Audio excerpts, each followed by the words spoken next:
Look, I can't help but think that now might be a good time for a little fire and ice. Please Oh, do not there is know. never a good time for fire and ice. What happens when you mix fire and ice? Warm water, baby. It's bubbling, baby. Warm water! Warm water!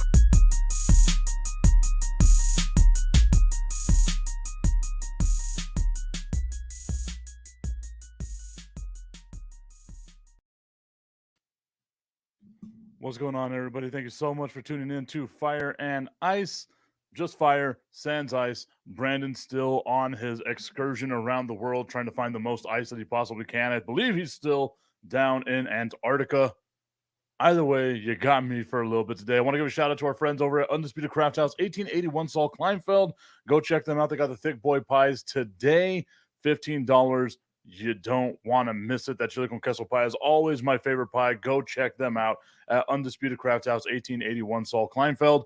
I also want to give a little bit of a shout out over to, and I guess a little preview of where we are going to be next week.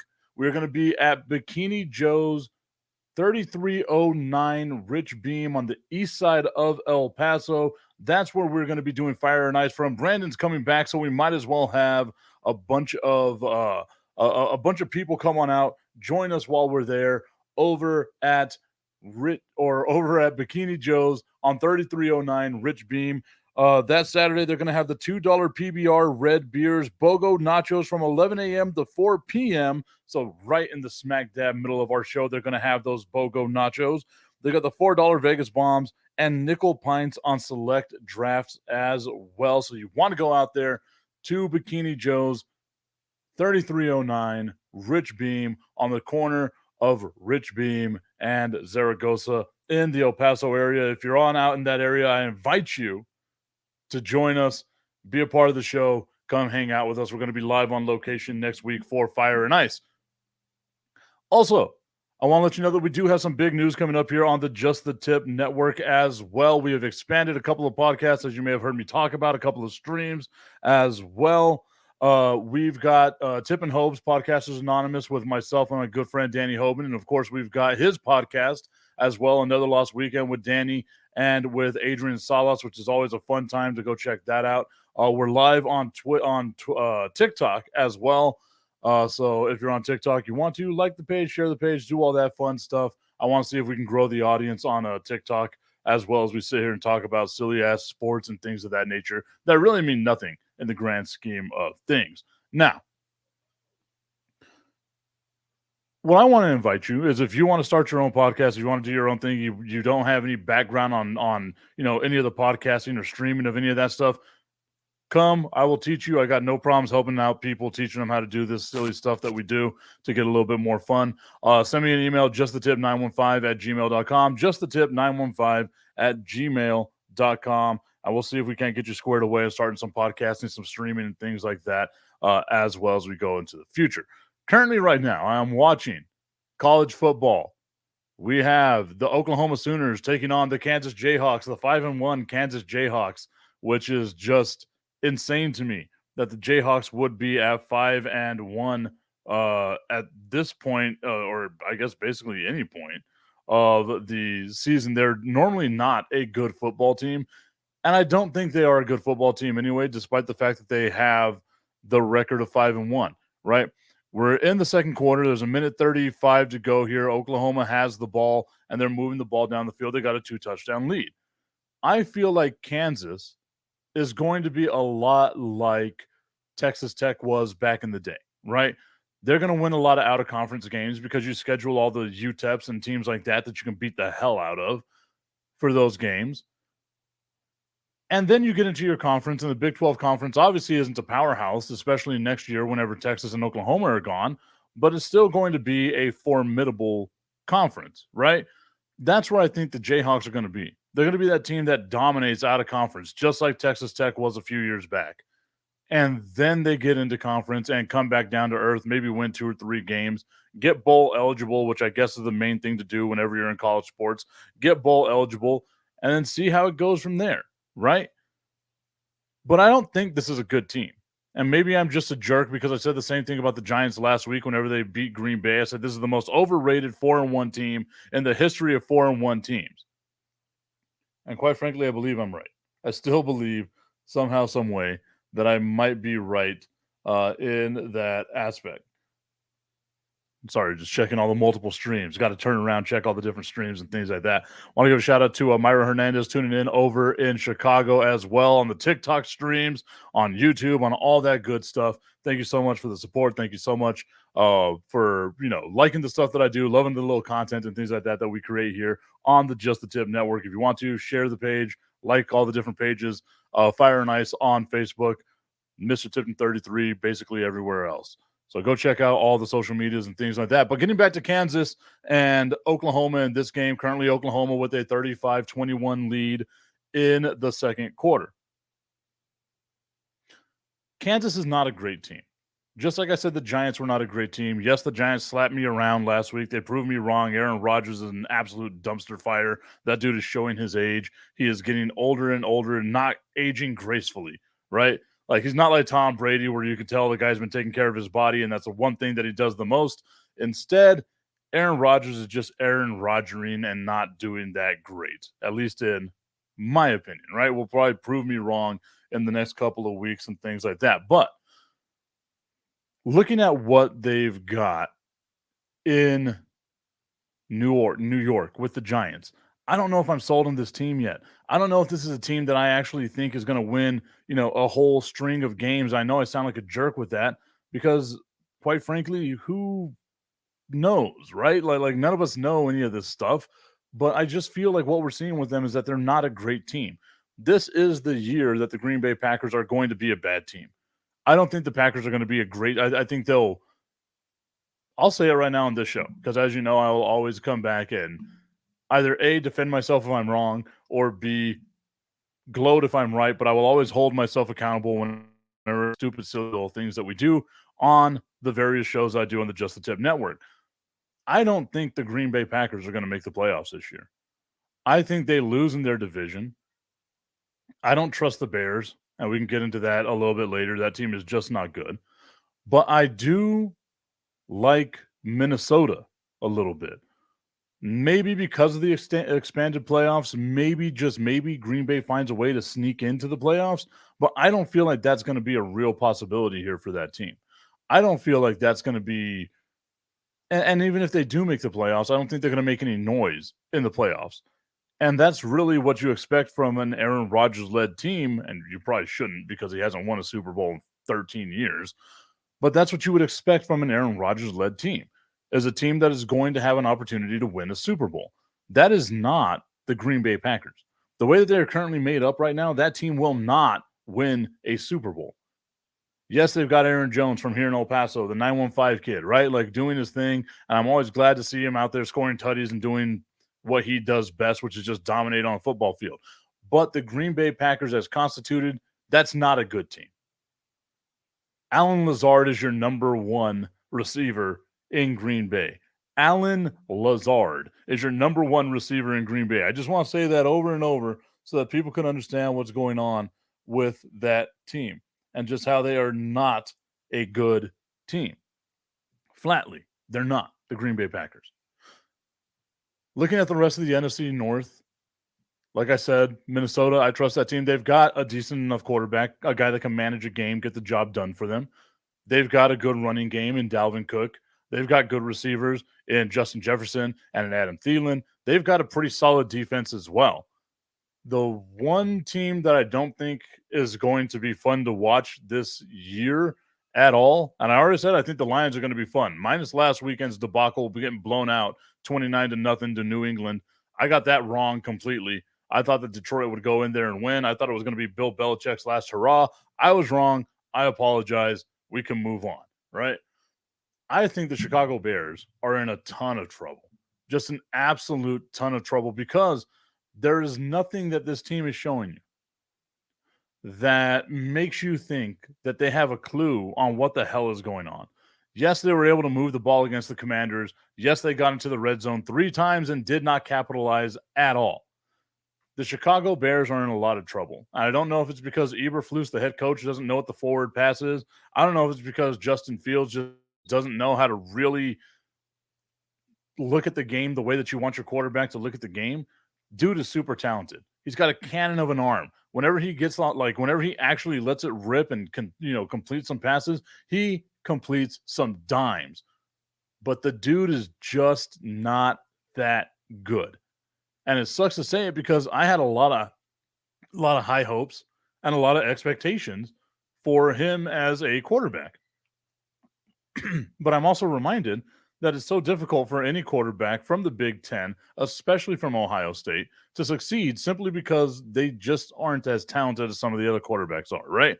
Now, I'm not one of these people that's going to say all the best quarterbacks come from the SEC or any of that. I'm going off of history.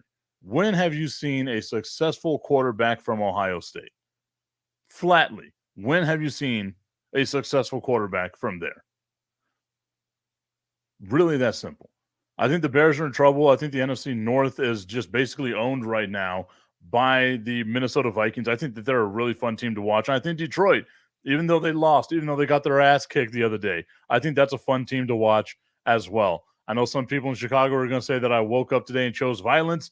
I don't know if I chose violence. I'm just looking at it from that aspect. It's not a fun team to watch. Thursday Night Football was not worth watching Thursday Night Football. I feel bad for Amazon Prime TV having paid for back-to-back weeks of having the Colts and the Broncos and then having the Commanders and the Bears follow that up. It was just an absolute dumpster fire. There appears to be a pretty bad, serious leg injury in this Oklahoma game, so hopefully they're putting the air cast on him. So that's never a good sign. The MLB playoffs are underway. I've been watching some of the MLB playoffs, getting my injection in. My New York Yankees are in the postseason, so I'm super excited about that. However, I have zero expectations for this team. I do not think this team is going to do all that well. I don't know what to expect from them. Yesterday, the guy that carried the entire team up to the point in the playoffs, Aaron Judge, goes 0 for 5 with 4 strikeouts. Got the golden sombrero. For those of you that don't know what the 4 strikeout game is, got the golden sombrero, did Aaron Judge in that game. But more concerning is he's had 7 strikeouts in the 2 games that he's played against the Cleveland Guardians.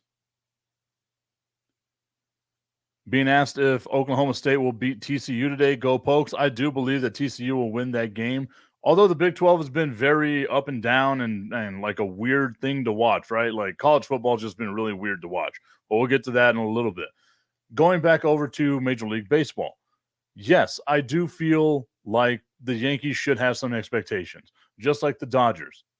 But whenever you look at these two teams and you see them, you do not trust either one of them. Yesterday, the Dodgers getting beat down by the San Diego Padres. A great job by Blake Snell, even though he looks like he had his facial hair glued on with, sticky glue and all kinds of stuff. Looks like he's wearing a fake mustache, basically. Blake Snell, get your facial hair game better than where it's been. But the Dodgers have all the expectations in the world on them. The Yankees, following that hell of a season, have all the expectations in the world on them. It feels like they're just going to fall short of those expectations. It's been fun watching Major League Baseball. It's been fun watching all of the little things that go along with, the baseball games and how fun it is to see the atmospheres, right?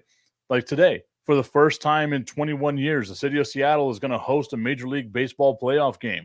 That's awesome. I can't wait to see what that environment's like, because if you watched any of yesterday's game between the Padres and the Dodgers, you would have seen a very excited fan base in San Diego.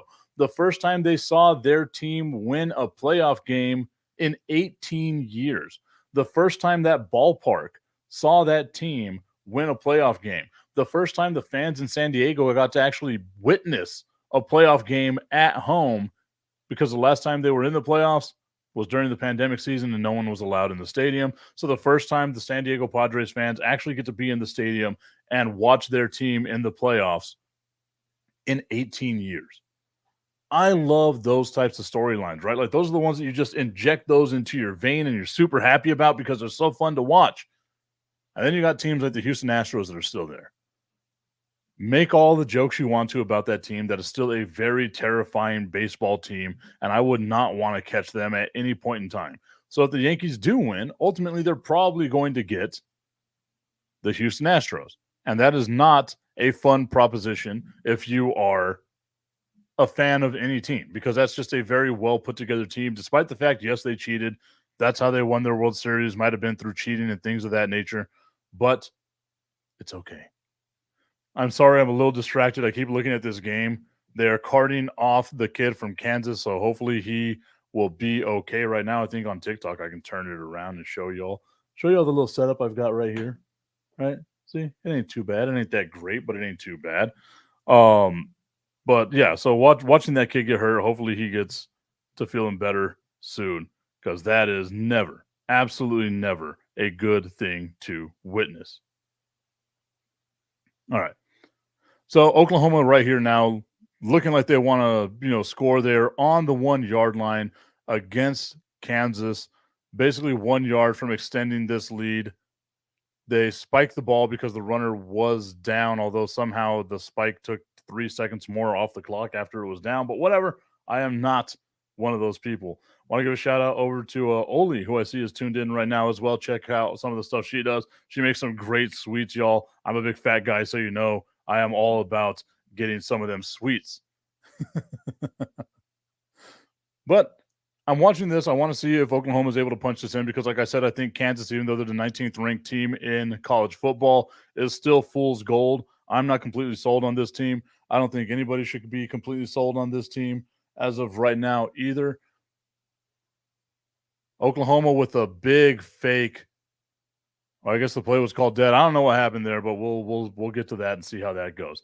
But nonetheless, I'm going to go ahead and get into my tip picks of the day. I got some sounds and stuff that I'm going to get to play too, because that's the fun part about having all my production stuff here at home, is I'm able to do the things that I like to do production-wise.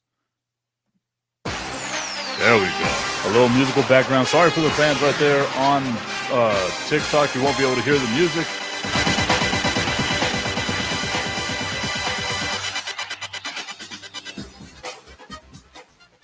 But here we go with our picks of the weekend.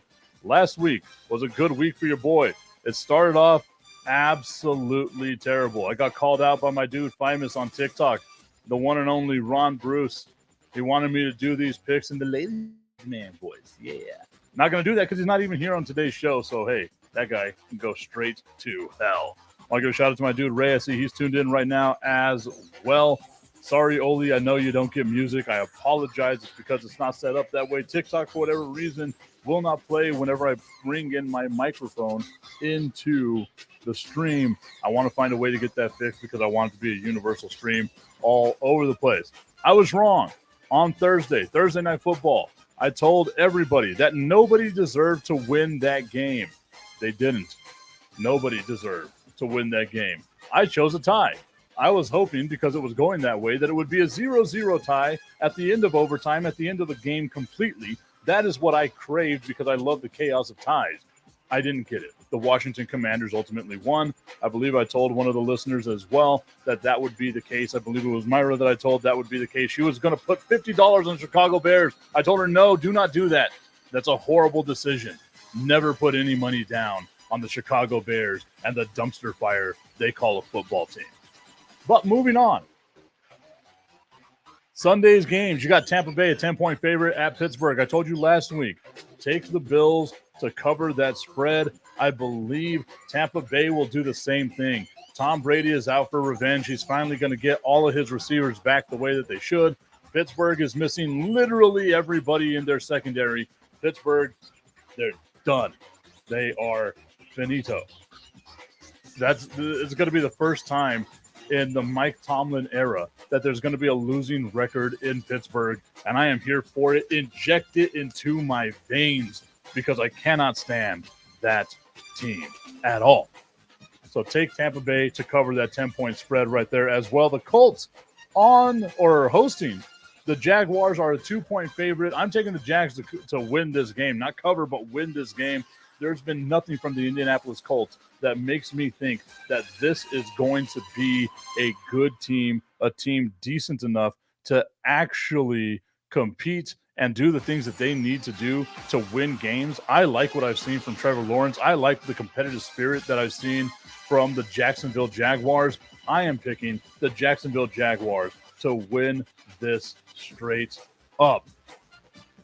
The Bengals on the road, a 2.5-point favorite over the Saints. I'm taking the Saints in this one. The Bengals' biggest issue is the fact that they do not have an offensive line. They don't have a competitive offensive line. That is the one thing that I will say you kind of need in the NFL, and their offensive line just allows Joe Burrow to get slapped around. The New Orleans Saints, their strength on defense is their defensive line. I think that's going to ultimately cause the most pressure. That's going to be the way the game swings. I am going with the Saints on that one to win outright as well. The Packers, a 7.5-point favorite at home versus the Jets. I believe that game is not going to be close. The Jets are good. The Jets are getting better than what they have been in the past. I believe that the Jets might have a possibility to maybe keep this game close. Maybe I'm going off of, history here because, as everyone knows, I am a history-driven type of individual. But the Green Bay Packers should win this game handily. 7.5, though, I don't know if I'm taking that wide of a point spread. I might take the Jets to cover the points, but take the Packers to win outright. The Browns at home, taking on the New England Patriots. I doubted them last week, and I'm going to doubt them again this week. I believe the Browns, there's something there. They don't need Deshaun Watson, but they've got Deshaun Watson. They've got a talented team. They've got everything that you want. They've got good running game. They've got good wide receivers, a serviceable quarterback in Jacoby Brissett, and a dominating defensive line with Myles Garrett there.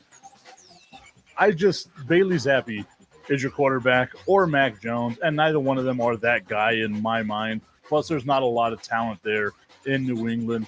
I'm probably going to regret this, but I am taking the Cleveland Browns in this one as they are a 2-point favorite. The Vikings on the road in Miami taking on the Dolphins. The Vikings, a 3-point favorite.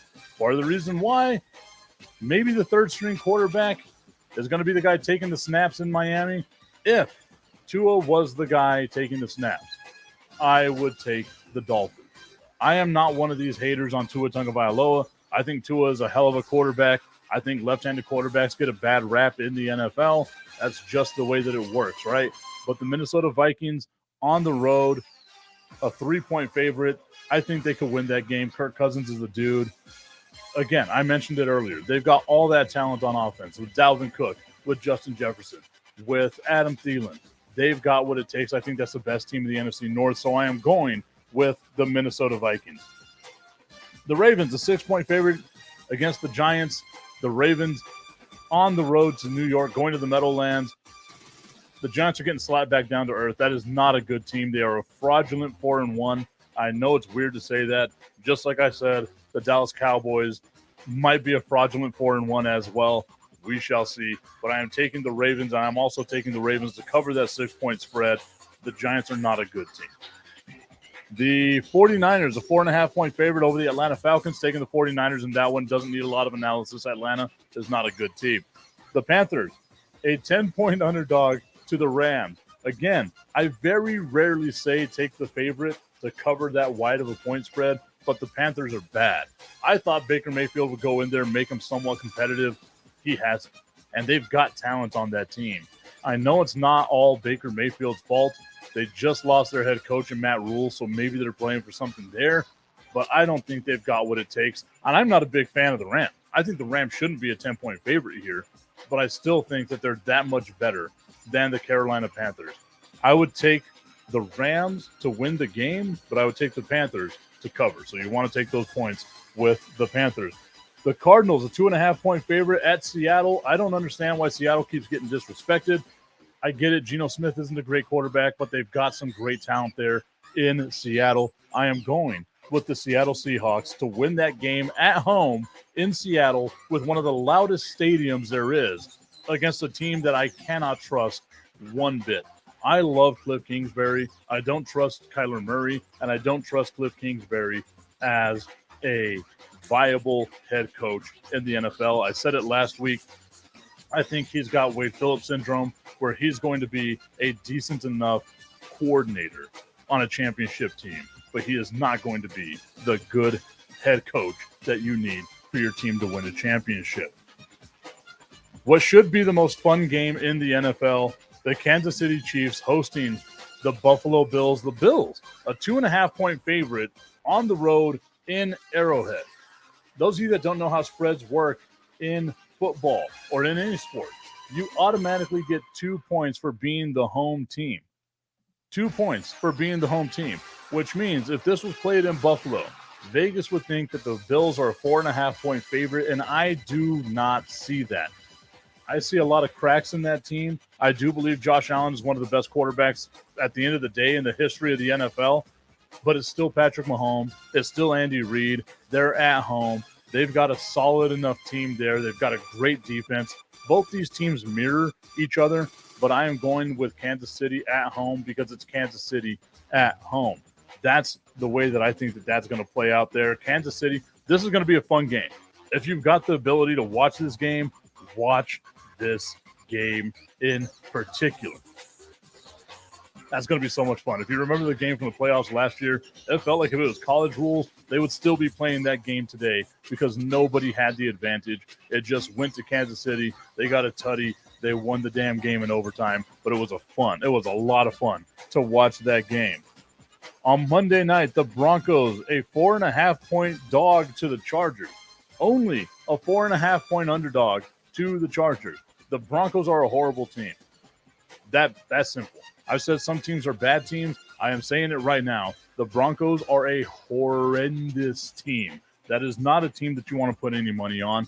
Russell Wilson is cooked. I might eat these words later, but the dude has not proven anything to us that he is a viable quarterback in the NFL right now. Whenever he went to Buffalo or whenever he went to Denver, everybody was talking about him being either the second or third best quarterback in the division. And I am here to say flatly, he is the fourth best quarterback in a division of 4 teams. He is not the guy that he was when he was in Seattle. There's a lot of holes in Denver. They thought this is going to be a team that would win a Super Bowl, maybe get to the playoffs. I don't think this team is making the playoffs. I don't think they're sniffing the playoffs. On the other side, you have the LA Chargers, one of the best teams in the NFL. They made all the additions they needed to on defense whenever they got Khalil Mack and all the people that they needed. They still got Justin Herbert. They're getting Keenan Allen back. This is a great team. How is it only a 4.5-point spread? I am taking the Chargers in this one, covering that 4.5-point spread. They should win by at least 10 points, if not 2 full tutties. And then finally, Sunday night, I saved the best for last. The Dallas Cowboys on the road against the Philadelphia Eagles. One of the best rivalries in all of sports. The Eagles undefeated at 5-0. The Dallas Cowboys 4-1, being led into the battle by Cooper Rush. The Dallas Cowboys defense is for real. That's all I've got to say about this team. The Dallas Cowboys defense is for real. The Philadelphia Eagles are also for real. Yes, they went to the wire last week against the Arizona Cardinals, a team that I already said was pretty damn bad. I believe that the Eagles are a solid enough team. I believe in Jalen Hurts. I think the guy has the goods. They gave him weapons whenever they went out and traded for A.J. Brown. He's got weapons now on that team. Their offensive line, a little suspect. People are saying they're pretty decent offensive. I don't think they're that great. They're going to be put to the test right now with a great pass rush in Dallas with the Dallas Cowboys. It is a 6.5-point spread. The Dallas Cowboys are the underdog. I'm taking the Philadelphia Eagles. I believe the Dallas Cowboys will cover this game, but you lose something whenever you don't have a quarterback as dynamic as Dak Prescott. You look at Cooper Rush. Yes, he's been serviceable. He's done his job as a quarterback for the Dallas Cowboys.